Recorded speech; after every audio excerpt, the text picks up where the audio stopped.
কখনো কারুর সামনে বলতে নেই আমি পারি না, আমি জানি না, আমি বুঝি না। এই তিনটে কথা বলা মানে নিজেকে নিজেই ছোট করা। নমস্কার আমার প্রিয় ইউটিউব পরিবার, তোমরা সবাই কেমন আছো? আশা করছি তোমরা সবাই অনেক ভালো আছো, আমিও ভালো আছি। আমি সুপ্রিয়া, আমি তোমাদের সবাইকে আমন্ত্রণ জানাই নাসিকের ঘরকন্যার আরেকটি নতুন ব্লগে।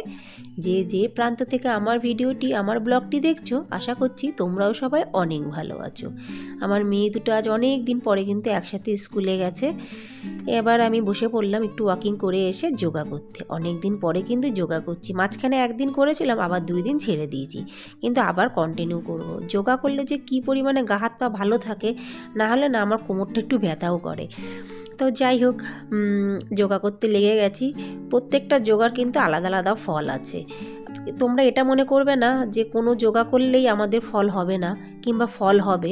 প্রত্যেকটা যে যোগা আছে না, এইগুলোর এক একটা পার্ট, আর এইগুলো কম করে হলেও 5 বার করে কিন্তু করার নিয়ম।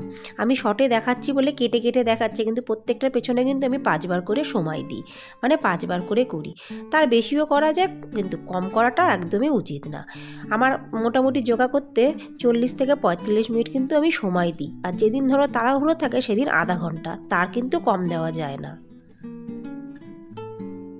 আর কিছু ফল পাও না পাও, গা হাত পা ব্যথা কিন্তু একদমই থাকবে না, এতটুকু আমি গ্যারান্টি দিতে পারি। আর সব থেকে বড় কথা, গ্যাস অম্বল অনেকটা কিন্তু কম হয়। আমার কথা বিশ্বাস না করলে কারো কাছে জিজ্ঞাসা করলে তোমরা বুঝতে পেরে যাবে।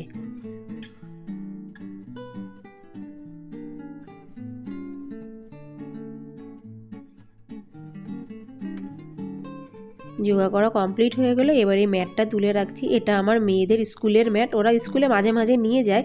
যেদিনকে নিয়ে যায় সেদিনকে আমি খাটের পরে করি, নাহলে সোফাতে করি, যেখানে সেখানে করি, কিংবা মাদুর পেতে করি। খালি ফ্লোরে না সব যোগা করা যায় না, হাঁটুতে ব্যথা লাগে, কিছু না কিছু পেতে করলেই সুবিধা।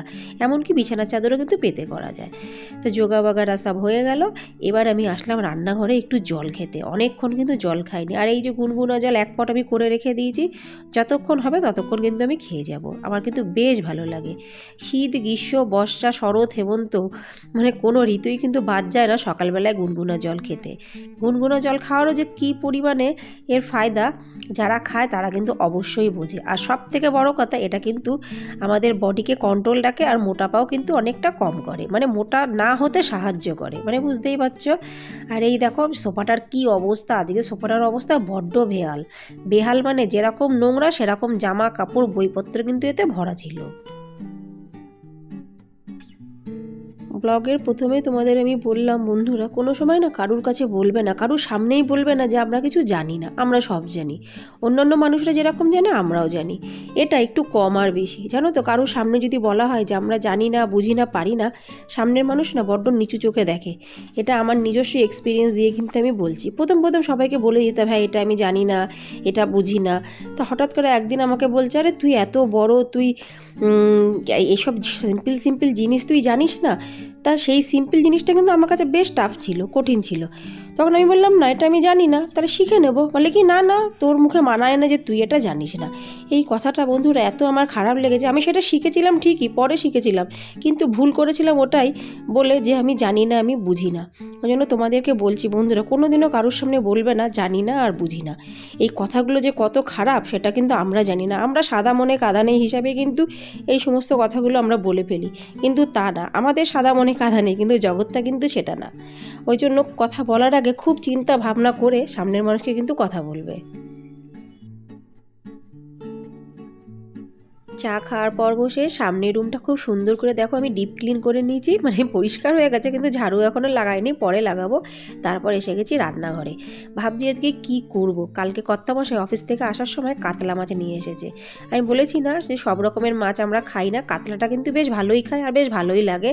আর আমার কর্তামশাই বেশিরভাগ কাতলাই নিয়ে আসে, পোনাটা সেরকম একটা আনে না, বলে পোনাটা খাওয়ার মতন অত টাইম নেই, কেন এত পরিমাণে কাটা থাকে। আর সত্যি কথা বলতে বাচ্চাদেরও না একটু পোনা খাওয়াতে আমার একটু ভয় ভয় লাগে, কারণ ছোটো ছোটো কাটা থাকে তো অত বেছে বেছে খাওয়ার ওটা, তো ওই জন্য বেশিরভাগ কিন্তু কাতলাই নিয়ে আসে।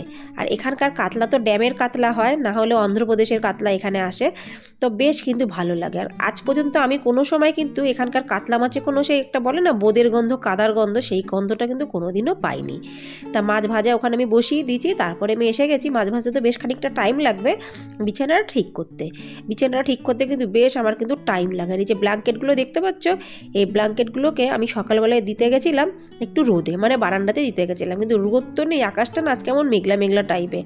তা ভাবলাম যদি আবার রোদ আসে, দেখলাম রোদই তো আসলো না, তাই ওই ঘরে নিয়ে গেছিলাম। তারপরে আমি আবার এনে এগুলোকে দিলাম এই যে এই বেডরুমের সামনের দিকে, হালকা হালকা রোদে যেটুকুনি গরম হবে।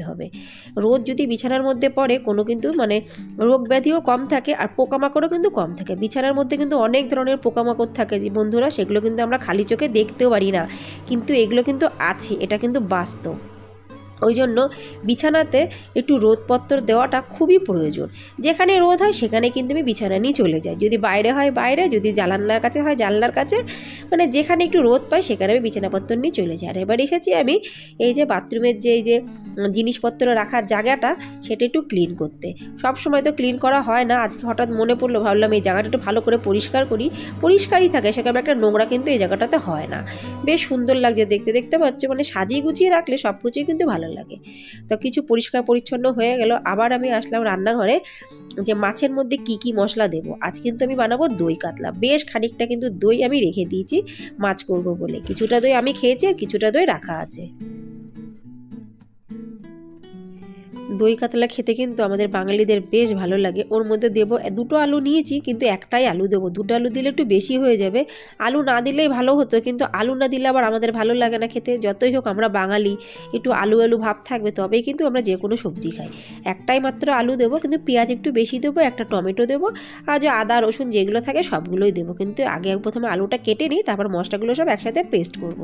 মশলা পেস্ট করা আমার হয়ে গেছে, মাছটাগুলো আমি ভাজছি। দেখো মাছ ভাজার মধ্যে আমার কতগুলো কাজ হয়েছে দেখতে পাচ্ছ। মাছ ভাজতে কিন্তু বেশ খানিকটা টাইম লাগে, কেন কি অনেকগুলো মাছ তো। আর আমি কিন্তু যখন মাছ ভাজি একদম ধিমে আঁচে ভাজি, কেন কি বন্ধুরা মাছের ভেতরটাও কিন্তু একটু ভালো মতন ভাজা হওয়া উচিত। অনেক সময় হয় কি মাছের উপরটা ভাজা হয়ে থাকে কিন্তু ভেতরটা কাঁচা থাকে, আমার কিন্তু সেই মাছ একদমই ভালো লাগে না। ওই জন্য আমি ধিমে আঁচে দিই, আস্তে আস্তে হয়, তার মধ্যে কিন্তু আমার অনেকগুলো কাজ হয়ে যায়।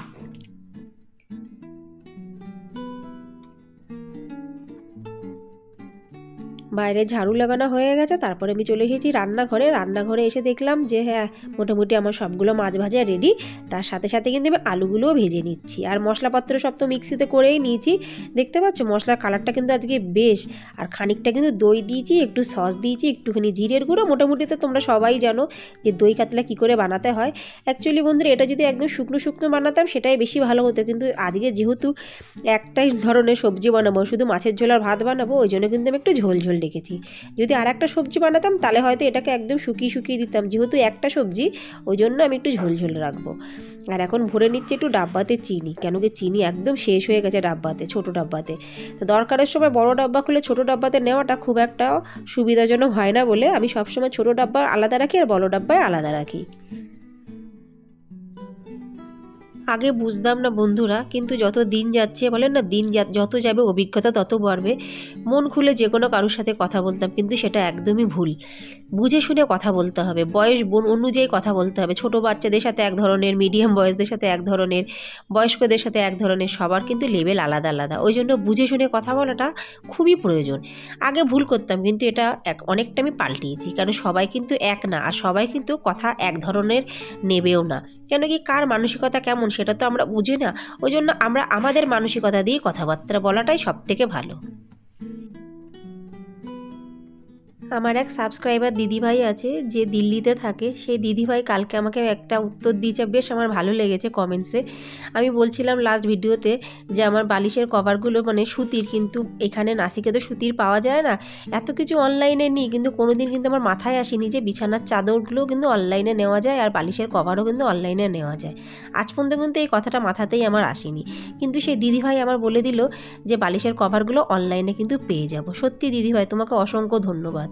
বলেছে না, ছোট ছোট জিনিস আমাদের মাথার থেকে কখন কিভাবে যে উড়ে যাবে আমরা নিজেরাই কিন্তু জানি না। এদিকে কিন্তু অনলাইনে দুনিয়া কিনছি, কিন্তু বালিশের কভারের কথা আমার একদমই কিন্তু সত্যি বলছি মনে ছিল না। কিন্তু এবার আমি অবশ্যই অনলাইনে বালিশের কভারও কিনে নেব। আর এবার এসে গেছি সমস্ত রান্নার পরে। দেখো গ্যাসের সিলাপ, গ্যাসের মানে কি বলে যেগুলো উপর নিচে যে জায়গাগুলো আছে সব কিছু কিন্তু আমি মুছে নিচ্ছি। এইগুলো কসবার দিয়ে কিন্তু আমি ঘষে দিই, আর তারপরে কিন্তু আমি সুন্দর করে মুছি, তাহলে কিন্তু তেল চিটচিটে যে ভাবটা সেটা কিন্তু একটুও থাকে না। আর তারপরে আসলো আমার এই ঘর পোছার টাইম। সমস্ত ঘর পোছা হয়ে গেল, আর এইটুকুনি পোছা হয়ে গেলে কিন্তু মোটামুটি আমার সব কাজ কমপ্লিট। এবার আমার নিজস্ব টাইম, মানে একটু মুখে মুখ চর্চার টাইম। দেখতেই পাচ্ছ মুখে লাগানোর জন্য আমি চলে এসেছি। তো আশা রাখছি বন্ধুরা আজকের ব্লগটি অবশ্যই তোমাদের ভালো লাগবে। ভালো লাগলে লাইক, সাবস্ক্রাইব, শেয়ার, কমেন্টস করতে কিন্তু একদমই ভুলো না। আবার তোমাদের সাথে আমার দেখা হবে পরবর্তী ব্লগে।